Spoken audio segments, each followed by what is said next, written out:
Hello guys and welcome to another video. Today I want to show you a game between Magnus Carlsen and Liren from a 2019 Sinquefield Cup tournament in August.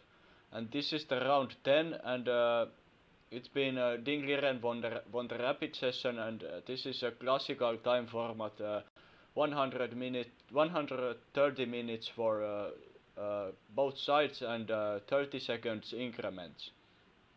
Liren won this tournament, and Magnus Carlsen got into the second place.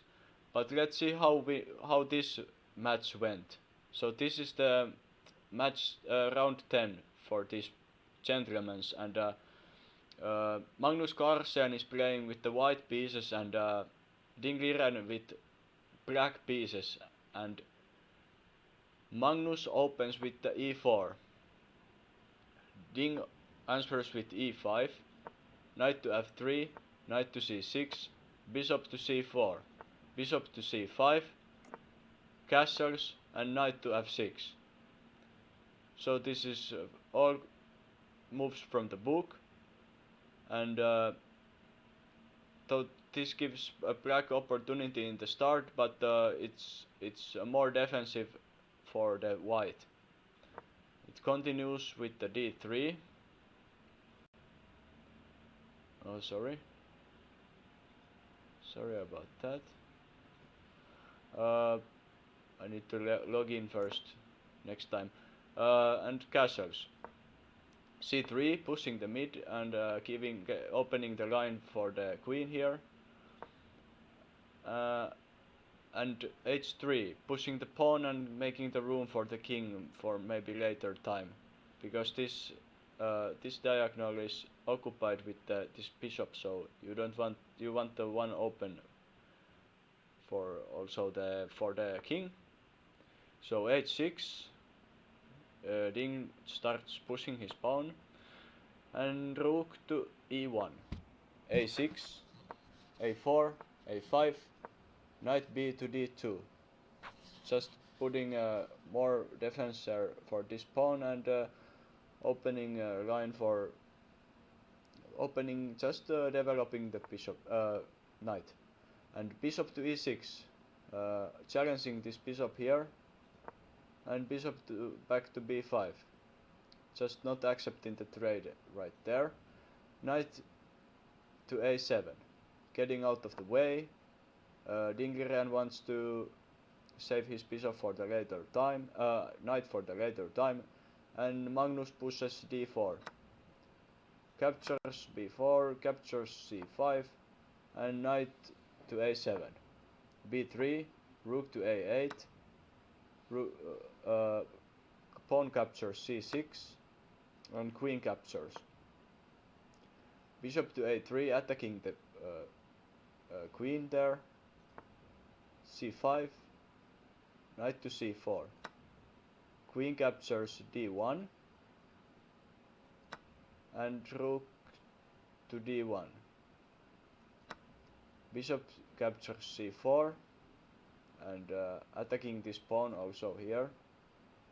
So actually it was, what happened there? Bishop, it was just a trade. Bishop captures c4 and pawn captures c4. So Magnus ruins his pawn structure here, but he got rid of that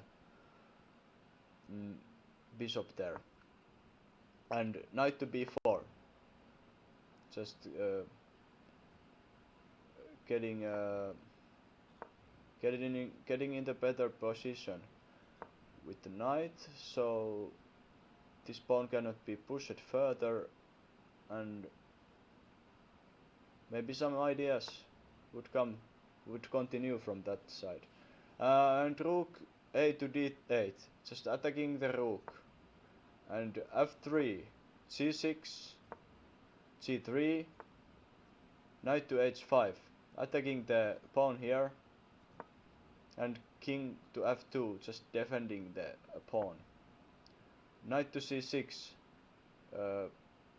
developing the knight's position because it's so far away from the fights, and bishop to c1, getting into better position since this queen side is now stuck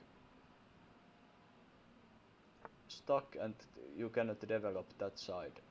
And Ding starts to move his king and bishop to e3, rook to d1, trading the rooks, and rook to d8, just challenging the rook in the d1. But Magnus says, no, I don't want to trade here anymore. We already traded one rooks. So he goes to b1 and rook to b8.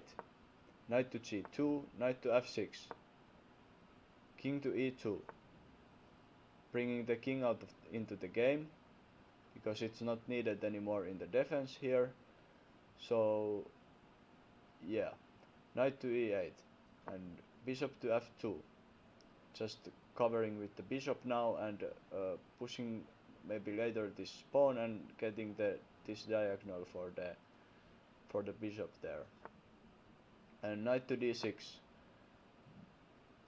knight to e3, knight to e7, knight to d5, challenging the knight here. And if it comes with if Ding wants to capture the knight, Magnus can get his pawn structure back in the good condition. But Ding says, okay, we can trade here. And Magnus captures the knight in d5 and rook to b7. King to d3, bringing the king even more into the game, and f5. c4 captures e4 with the check, and captures e5 with the f pawn, and rook goes to f7, now attacking the bishop, which is lonely there now without the cover. And but Magnus says that it's okay. I just captured this b6, and these two guys come undefended now. So Magnus could start pushing his passed pawns. And Ding captures the f2 bishop there because it's not covered, but Magnus takes all the pawns now, and these all pawns are just waiting for to be captured. And Ding makes a check at the f3 with his rook, and Magnus goes into cover and attacking the rook into e2. Rook to c3, attacking the pawn, but Magnus is already up 2 pawns, so he's faster in picking those pawns now. And rook to c4, picking up the pawn and attacking these 2 pawns now.